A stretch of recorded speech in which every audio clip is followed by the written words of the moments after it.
अब हम लोग हाइगेंस का द्वितीयक तरंगिकाओं का सिद्धांत पढ़ते हैं। हाइगेंस का तरंग सिद्धांत पहले पढ़ लिया गया। अब ये है हाइगेंस का द्वितीयक तरंगिकाओं का सिद्धांत, hygiene principle of secondary wavelets. तो अब इसको समझिए। हाइगेंस ने किसी माध्यम में तरंग के संचरण के संबंध में एक सिद्धांत प्रतिपादित किया जिसे हाइगेंस का द्वितीयक तरंगिकाओं का सिद्धांत कहते हैं। यानी किस तरह से तरंगें चलती हैं जिनके बारे में उन्होंने बताया था, उसी को कहा गया हाइगेंस का द्वितीयक तरंगिकाओं का सिद्धांत। इस संबंध में 3 निम्नलिखित परिकल्पनाएं हाइपोथेसिस प्रस्तुत की। 3 परिकल्पनाएं प्रस्तुत की थी कि किस तरह से तरंगें माध्यम में आगे बढ़ती। तो वो परिकल्पनाओं के रूप में है। तो पहली परिकल्पना देखिए, जब किसी माध्यम में तरंग स्रोत से तरंगें उत्पन्न की जाती हैं तो माध्यम के सभी कण कंपन करने लगते हैं। माध्यम में स्थित वह पृष्ठ जिस पर सभी कण कंपन की समान कला में होते हैं तरंगाग्र कहलाता है। तो ये पढ़ चुके हो। तो ये परिभाषा वही है जो तरंगाग्र की थी। तरंगाग्र की फर्स्ट पॉइंट में परिभाषा लिख देनी है।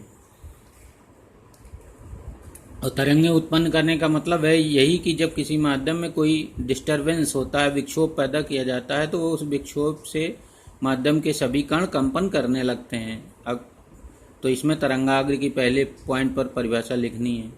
फिर लिखा, यदि तरंग स्रोत बिंदुनुमा है तो तरंगाग्र गोलीय होता है। ये भी हम लोग पढ़ चुके हैं। जो स्रोत से दूर जाने पर समतल तरंगाग्र बन जाता है, ये भी पढ़ चुके हैं। जब स्रोत से बहुत दूर चला जाता है तरंगाग्र तो समतल, जैसे यहीं पर है ये तरंग स्रोत यस दिखाया गया, ये गोलीय तरंगाग्र है। और जब ये बहुत दूर चला गया है तो ये लगभग समतल तरंगाग्र बन गया है, ये दिखाया गया। दूसरा पॉइंट, तरंग ये पहली हाइपोथेसिस है। दूसरी हाइपोथेसिस, तरंगाग्र पर स्थित प्रत्येक कण, ये जो तरंगाग्र है, मान लो ये तरंगाग्र पर बहुत सारे कण हैं, क्योंकि सारे कण समान कला में होंगे तो वही हर कण के बारे में कहा गया है। तरंगाग्र पर स्थित प्रत्येक कण नए तरंग स्रोत का कार्य करता है। यानी ये सारे जो कण होते हैं तरंगाग्र पर, वो नए तरंग स्रोत का कार्य करते हैं, यानी खुद स्रोत बन जाते हैं। इनसे नई तरंगें सभी दिशाओं में निकलती हैं, जिन्हें द्वितीयक तरंगिकाएं कहते हैं। तो इनको द्वितीयक तरंगिकाएं कहा गया है। तरंगाग्र पर स्थित प्रत्येक कण नए तरंग स्रोत का कार्य करता है। इनसे नई तरंगें सभी दिशाओं में निकलती हैं, जिन्हें द्वितीयक तरंगिकाएं कहते हैं। सेकेंडरी वेवलेट्स कहा जाता है।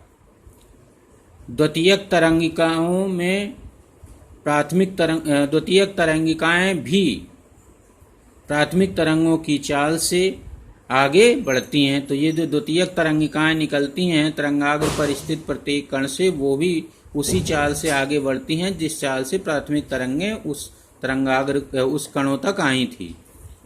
तो ये है दूसरी हाइपोथेसिस। तो पहले में तरंगाग्र की परिभाषा हो गई। दूसरे में बताया गया तरंगाग्र का हर बिंदु नए तरंग स्रोत का कार्य करता है, जिनसे नई तरंगें निकलती हैं सभी दिशाओं में, जिन्हें बोला गया द्वितीयक तरंगिकाएं।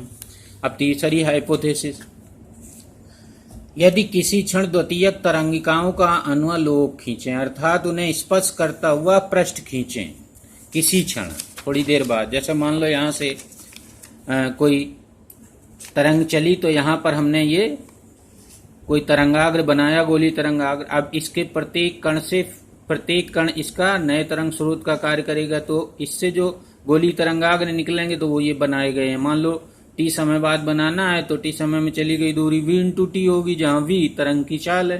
तो vt त्रिज्या के ये वृत्त हम लोगों ने यहाँ बनाए, हालांकि गोला कह सकते हो, गोला बना लेंगे ये ऐसे। तो ये सारी की सारी जो दिखाई गई हैं ये द्वितीयक तरंगिकाएं हैं।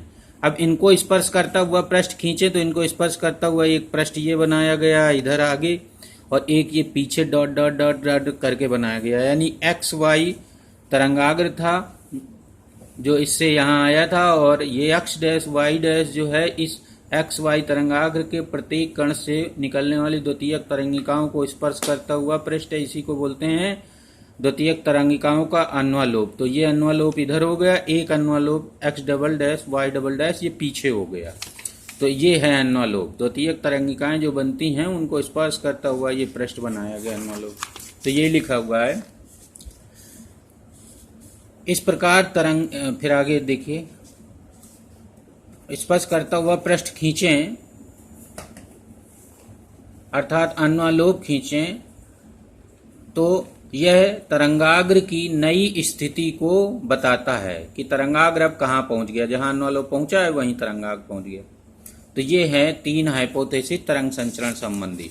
तो अब जब हम अन्वालोप यहाँ पहुंच, इसका मतलब ये तरंगाग्र यहाँ आ गया।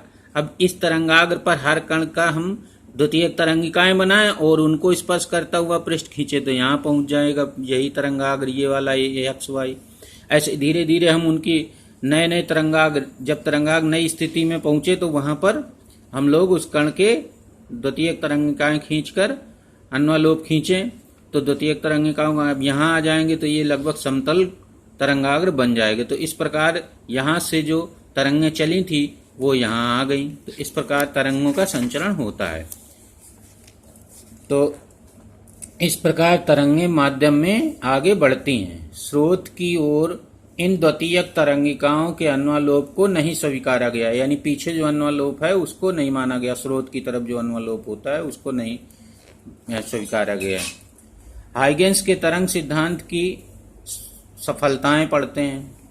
तो हाइगेंस के द्वितीयक तरंगिकाओं के सिद्धांत से प्रकाश के परावर्तन अपवर्तन की व्याख्या सरलतापूर्वक की जा सकी, ये एक सफलता हुई। दूसरी, इस सिद्धांत से प्रकाश के व्यतिकरण व विवर्तन की व्याख्या की जा सकी। तो ये 2 पॉइंट हैं सफलता के। अब विफलताएं देखते हैं कि हाइगेंस का तरंग सिद्धांत किस मामले में विफल हो गया। तो डीमेरिट्स बोलते हैं। हाइगेंस ने अपने इस सिद्धांत में प्रकाश तरंगों को अनुदैर्ध्य माना था फर्स्ट पॉइंट में, जिसके कारण प्रकाश के ध्रुवण जैसे गुण की व्याख्या नहीं की जा सकी। तो एक ये विफलता का कारण रहा, ध्रुवण की व्याख्या इनके तरंग सिद्धांत से नहीं की जा सकी, प्रकाश के ध्रुवण की व्याख्या। दूसरा है, वैज्ञानिक माइकलसन मोरले ने काल्पनिक माध्यम को सही नहीं माना। तो जो इन्होंने ईथर माध्यम माना था, काल्पनिक कह रहे थे, जिसमें प्रकाश तरंगें चलती हैं, आसानी से चल सकती हैं, ईथर माध्यम का किसी भी पदार्थ में आसानी से प्रवेश करता, उसको इन्होंने नहीं माना था माइकलसन मोरले ने। तो एक ये विफलता थी। तीसरा पॉइंट है, हाइगेंस के तरंग सिद्धांत से प्रकाश वैद्युत प्रभाव की व्याख्या नहीं की जा सकी। तो हाइगेंस जो वैद्युत प्रभाव की व्याख्या है, वैद्युत प्रभाव है, वह यह है कि जब प्रकाश किसी धात्विक पृष्ठ पर पड़ता है तो उससे इलेक्ट्रॉन उत्सर्जित होने लगते हैं। तो इसकी व्याख्या नहीं की जा सकी कि किस प्रकार से इन तरंगों ने प्रकाश इलेक्ट्रॉनों का उत्सर्जन किया। तो ये है हाइगेंस का द्वितीयक तरंगिकाओं का सिद्धांत।